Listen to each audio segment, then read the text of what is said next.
aya maguru urabona azapfa gukira.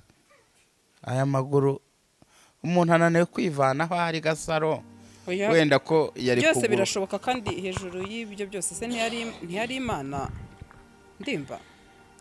Oya ariko se ubundi reka mbibarize njye njya mbaza ngo ndi kwijijisha ndi kwibarisha ubundi kuba yarari Sabe Murungi. Ese buretse gato mbanze nkubaze ndimba ku mugore ubuze umugore ntiwagendana nawe ntimwasangira nimwasabana kuko hari abantu bari kuvuga ngo video ngari gusambana ariko ino video uretse gato oya nagiye mbona amatayito y'abanyamakuru. Ibyo ni bimwe byanyu muba mushaka kugira ngo nako ni bimwe byacu nangerekana no kwivanamo. Ariko ino amatayito ni kwa vuba vuba. Iyi video yagaragazaga ubufasha bari kumuha iko wabonaga situation mbi. Ariko niba ari ikibazo cy'ukare kumwe na Ngwino simbizi nabonye nyine abantu babikabirije. Hanyuma twabishyize ku yindi level. Hanyuma kandi nako bari mu cyumba.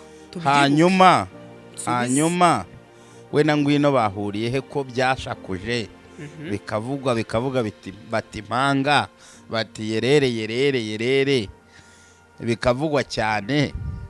Hanyuma we na Ngwino bahuriye ese reka nkubaze nawe.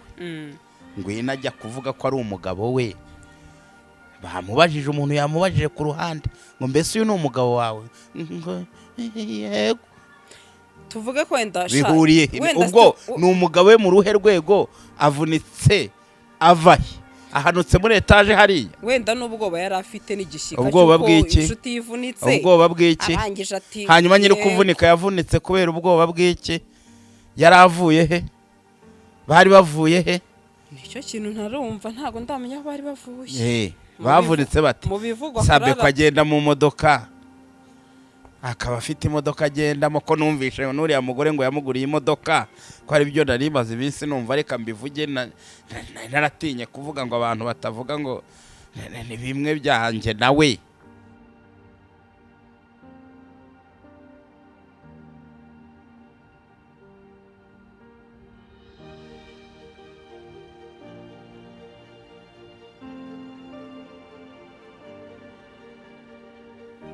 None ubu ngubu aka kanya umuntu washatse kundoha mu rwobo umuntu wacukuriye imva aka kanya ibyambayeho bikaba ari byo biri kumubaho birababaje rero. Ariko bitandukanye no gufungwa. Uyu munsi yagiye kwivuza hanze mu byo twumvise ni Theo Manirakiza wambwiye ayo makuru mu kiganiro niyo mpamvu mbivuze ariko ari hanze. Naba nawe nuko afite uburyo bwo kwivuza ko yamvanyemo menshi se yabuzwa niki. Uzarebe ikiganiro yakoze urebe ukuntu umuntu agira atya akaba n'umugome. Kiriya kiganiro mfunguye yaba ari umuntu ufite umuntu abana nakivanya akavuga ati ibyo nakoze birahagije kuko yaramaze kubona mbaye umwere. Urabyumva abana nagikuyeho abantu bakavuga bati no muntu iki kiganiro koko ashobora kuba yaragikoze atunguye ariko cyaramukijije. Reka rero reka no kunabihisha reka nawe wumva ingaruka z'ubugome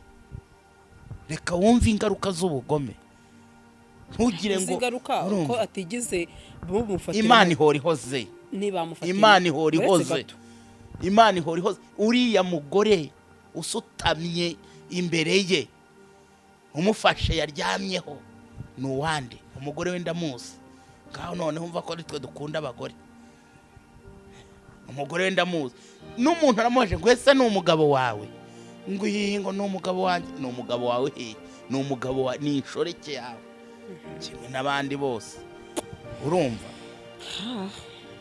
Reka nkubwize ukuri Sabe yarampemukiye noneho reka mbivuge yarampemukiye. Iyi myaka ishize yakagombye kuba yaravuze ati ndimbati reka ibi bintu birangire. Nagiye mbisaba inshuro nyinshi ntibyakemera. Ikindi reka no kuvuga Sabe wenyine cita ujya gukora ikiganiro kimbambije mujya kugikora mwarajyanye urangije ugije muri gereza habaye ibiganiro nza ngusanga nkuramutsa numva uri umuntu wampumuriza ugiye no kunyoherereza ndakubwira ni ushaka akantu nshyiriraho kabyaraho uribuka amafaranga wampaye nese amafaranga nzayagusubiza none se kugaya ndayagaye kuko cita Ndimbati oya ntabwo twumvikana cita urabyibuka mwimura mu modoka yanjye wowe urabyibuka wowe hari uwo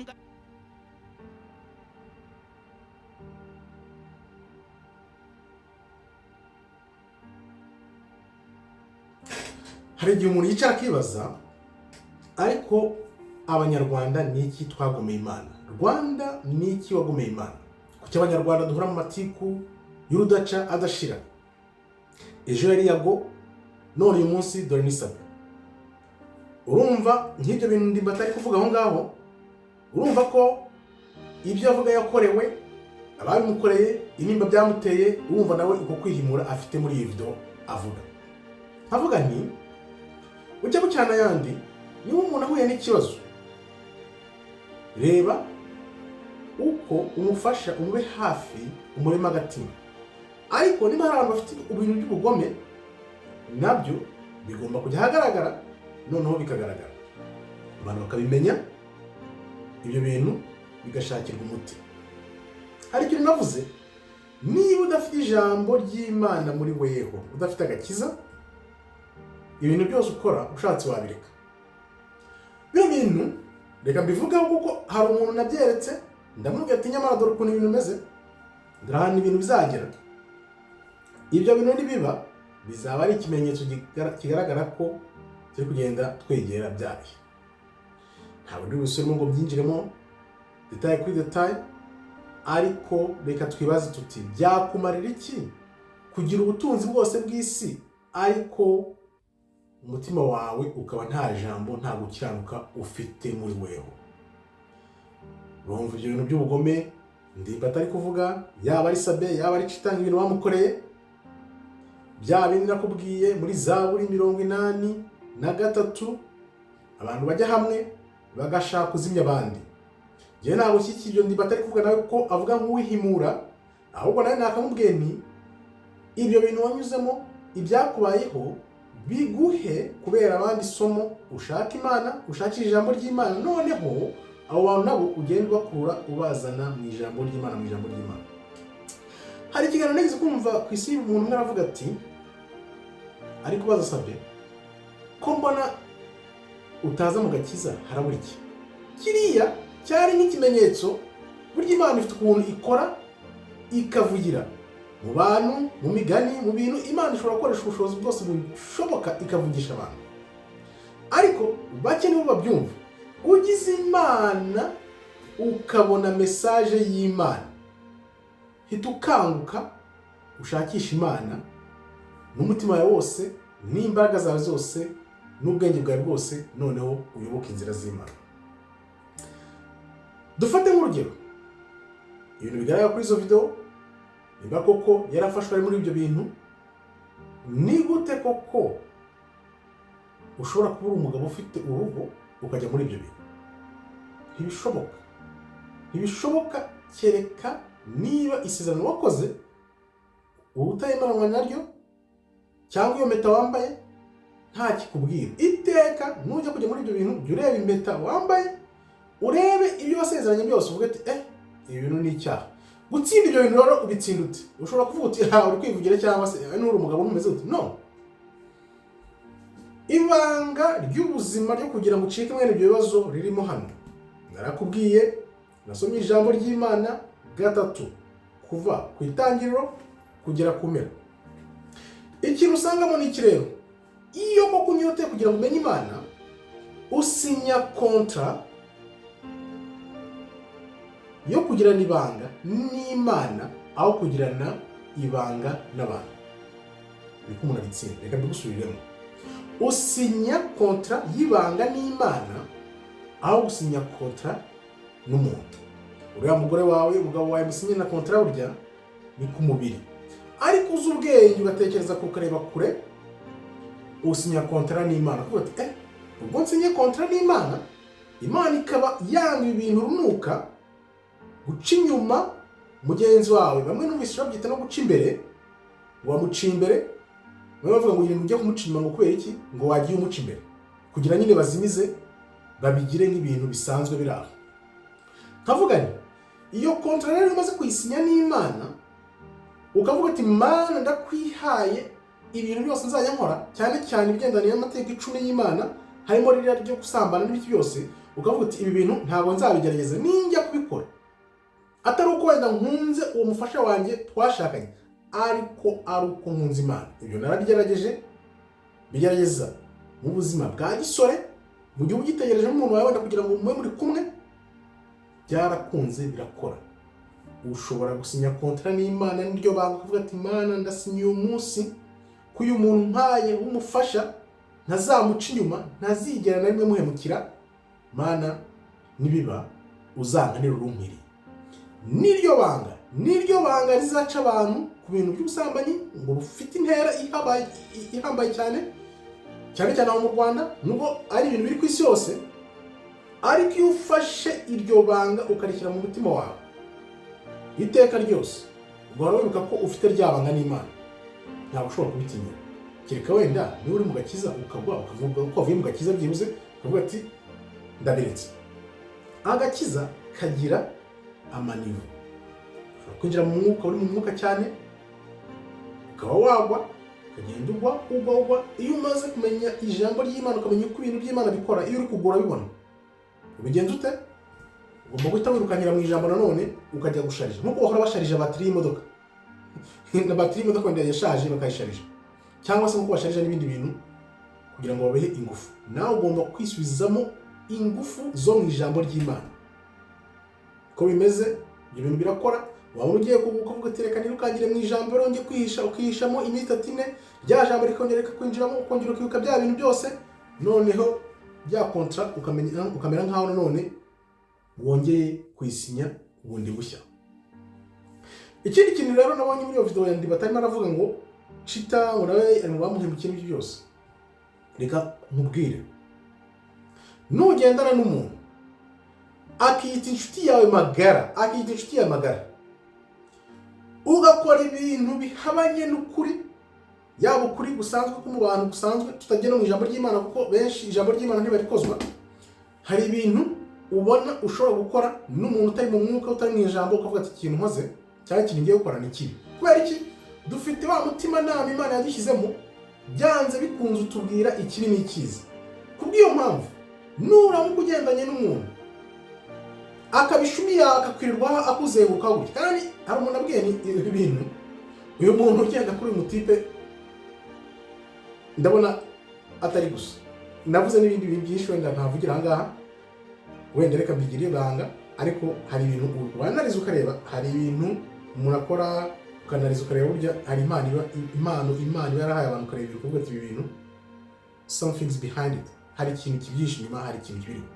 Kubw'iyo mpamvu nuramuka ugendanye n'umuntu akita inshuti yawe magara ugakora amakosa ugakora ibintu bibi akurebera ntakubwire ngo ibintu ni bibi, uzamenye ko umuntu ntabwo ari inshuti yawe ahubwo ni umwanzi wawe mubi ukomeye. Uzarebe kugenda umwivanaho gahoro. Kubera iki? Kubera ko nujya mu bibazo wa muntu ni ufite information yose, n'ufite ibintu byose yagiye abika abika, ashobora no kuba muri abo bantu wenda bagenda bikwiza. Simpamije ko ndacita kwiza ibintu byasabe, ni nk'urugero ntanze. Kubera iki? Kubera iki umuntu abona uri kugwa nta kugira inama cyangwa kurya kara kubwira ati urazwi, icyambere cyo urazwi, uzwi n'isi yose, akantu kakubaho kazakubaho isi yose nyine zahita bisabira hejuru nk'uko muri kubibona.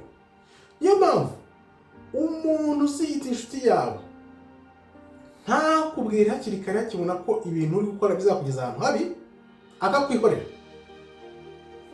Ashobora kuba abibitse kugira ngo azabigire ibimenyetso, ashobora kuba agufitiye ishyari, ashobora kuba agira ngo isi kubone noneho nawe abone kuzamuka. Uko kamere muntu imeze, abantu batarakira agakiza by'umwimerere by'umwihariko, abantu nk'abo bariho, ariko ko umuntu agize ibibazo kishima ugaseka ntabwo ari byiza. Ariko nanone usubije amaso inyuma ukareba ibyo bakoze, niba koko uriya ndimbati yarafunzwe ari bazira bakamushyiramo kuba mutangije n'umugore, uko byagenze nabyo wumva biteye akababaro. Ariko reka ndebe ukuntu ngewe ibintu tukabitakorenga tukareba uko bimeze uko umuntu yabifata. Bonye na video yasabe numvise mbabaye ahantu hari ukuntu Imana yaturemye ibiza nk'ikintu cyo kubabara wumva ko kubabaye. Nababaye ko nabonye uko yababaye ko bimeze, ariko mpita nibaza kweri niki gituma tujya mu byaha no gucumura, kuki tutakwirinda? Hari igihe nibaje nkavuga ni kuki habaho abantu bakavuga ngo bagiye gukora ibintu birinda imbyaro, ngo bikumira imbyaro, kuki tutakora ibintu no bikumira gukora ibyaha? Tukavuga tuti ni kwa kundi utari mu ijambo umenye ko hari ijambo rivuga ngo uko wazamutse uko wageze hejuru byanze bikunze icyagiye hejuru cyose kigeraho kikamanuka. Niyo mpamvu nubona isi igukunze uzagira amakenga. Biri mu ijambo ry'Imana biranditse, kuko ntabwo uri uw'isi. Nubona isi yose igukunze uzashakisha Imana, uzahita wibaza uvuge kose ndi kumwe n'Imana, ndi mu murongo w'Imana, ibi ndi gukora Imana koko iri mu murongo ndi mu murongo w'Imana, ibintu byanjye biri mu murongo w'Imana. Kwihimura rero nabyo ntabwo ari byiza, ahubwo kora neza. Ushobora gutera ikibazo umuntu umukoreye neza, kwera neza umugiriye, utamugiriye nabi. Reka bigusubiremo, ushobora gukoresha neza ugahana umuntu akicuza kuruta uko wamuhemukira umugirire nabi cyangwa ugenda muvuga. Ntabwo wambwira rero ngo umuntu mwariyunze byararangiye warabyihoreye noneho uze uvuge aya magambo nanone nk'uyu munsi, kuko bucya bucyana yandi bishobora kongera bikagaruka nanone ntawamenya. Nimba nkaba nakubwira nti shaka Imana, wigorore n'Imana, noneho umugenzi wawe nawe wagize ibyago umube hafi, umubwire uti pole, komera, mu rw'abagabo, noneho ugire wa mutima wavuga w'urukundo. Nimba urwo rukundo uvuga urukomeje, noneho ubushyire mu bikorwa, wegera umuntu atari no kuvuga ngo uburakari ngo amafaranga baguhaye ufunze ngo wayabasubize, kuko icyo gihe ufunze rwari ufunzwe ntiwaguha igiceri nimba cya 50 cyangwa cy'ijana cyangwa cya 20 cyangwa inoti y'ijana cyangwa inoti y'igihumbi ufunze, byibuze wakabizirikana kugira ngo umuntu agufashe ufunze. Ijambo riko ritubwira ngo nari ifunze ntiwamfungurira, nari nyotewe ntiwampa ibyo kunywa, nari nshonje ntiwangaburira. Ariko wari ufunze uwo muntu aguha niyo noti uri gusuzugura, nimba ari amafaranga make sinzi ayo yaguhaye, nimba ari inoti ya 5, nimba ari 10,000 sinzi amafaranga yaguhaye, uko yanongana kose byibuze wa mutima yagize wo kuyaguha wakabuze uti okay, nakira uko mpaye, ntubizi impamvu yaguhaye mwana nkangaye. Wenda wowe ufata nk'abo yagusuzuguye, ariko wenda mu maso y'Imana bigaragara kundi. Kubw'iyo mpamvu rero ntabwo tugomba gufata abaduhemukiye ngo natwe tubahemukire. Ijambo ry'Imana riratubwira ngo bana n'abantu iyo baguhemukira, wewe ahubwo ntuberere imbuto, ubereke ineza y'Imana. Rero bikubwira nk'umuntu wabinyuzemo ibintu by'ibibazo nk'ibyo, isi yose ikakota, ibanga ryabyo ryo kubitsinda nirihe no kuba ndi imbere nkubwira gutya ngusekera, nuko nzi ko ibyo bintu bibaho riri mu ijambo ry'Imana. Nutirukira mu ijambo ry'Imana rero ukirukira mu kubwira abo bantu ngo baruhemukiye, bakavuga ibyo bakoze n'ibiki byose, udagiye mu ijambo ry'Imana ngo banze byibuze umare mu mwaka wihishe mu ijambo ry'Imana, ureba iki ijambo ry'Imana rivuga kuri mwene abo bantu, nuko wongera kubana nabo, nuko bagira inama, nuko bazana mu gakiza, uzisanga nanone uri muri yazunguka, kuko bizazunguka. Ushobora kuvuga uti nabangaba bibabayeho ndimo ndishima, ejo hakaza abandi cyangwa se hakaza n'abandi, cyangwa cyana yandi. Rero tujye tuvuga tuziga, ahubwo turebe ko twakwigora n'Imana. Noneho niba mugenzi wacu agize ibibazo, tuvuge tuti komera, ni kwa kundi rwa rukundo wavugaga uzashoboka, bitabaye ibyo birushoboka. Ndabwira abantu rero bagenzi, mushakisha Imana, mushaka agakiza. Twese twapinga agakiza kera, twumva ko agakiza ari akabantu bataye umutwe, babuze ibyo bakora, indura mukuru nk'uko babivuga. Ndakubwiye nti mu buzima nta kintu na kimwe cyaruta agakiza, na kimwe, yaba amafaranga yaba iki byose. Wibuke urebe neza, ushobora kujya hano hejuru ya byose bugacya uri hasi. Imana iravuga iti byakumarira iki utunga ibintu byose by'isi ariko nta gakiza ufite muri wewe? Uwumva yumve rero, ushakisha Imana, kuko noneho ibihe biri imbere ahubwo nibyo bigiye gukomera, kuko ibigiye kuzana muri no si ndizera ko abantu batari tayari. Ngayo nguko rero, na mugenzi wawe agize ibibazo, aho kumukwena, kumuvuga, gukora ibirori, ukagenda ukishima mu bintu byinshi cyane, ukavuga ngo dore ko byagenze, dore ko byagenze, isi irakureba, akebo bagereramo niko isi nayo izakugereramo. Shaka ko duca bugufi twese turebe tuti ese abanyarwanda kuki amatiku n'amacakubiri ngaho uyu munsi n'uyu ejo n'undi, kuki ibyo bintu biri mu banyarwanda? Rwanda nicyo wagomeye Imana, abanyarwanda twagomeye Imana, twashatse urukundo koko tukarenga ibyo bidutanya n'ayo matiku, tukareba koko twaza kuri kode imwe. Wibuke mpora mbabwira nti nta kode y'ubwenge dufite nk'abanyarwanda, nta kode y'ubutunzi dufite nk'abanyarwanda, nta kode y'urukundo dufite nk'abanyarwanda, nta kode y'Imana dufite nk'abanyarwanda. Dufite iyihe kode imwe twavuga tuti dore abanyarwanda, indangagaciro yacu ni urukundo, indangagaciro yacu ni ubutunzi, indangagaciro yacu ni ubwenge, indangagaciro yacu twihaye Imana, twese tugendera mu murongo w'Imana. Iyo niyo kode mpora mbabwira. Mutayifite nta kindi nababwira, ahasigaye yumvise. Nizera neza ko wenda ari igihe abanyarwanda nabo bazagera bakava mu matika barimo noneho bakiyunga, bakaba umwe, twongera gusenyera umugozi umwe abene kanyarwanda. Murakoze rero, Imana ikomeze ibarinde. Shalom, shalom, shalom.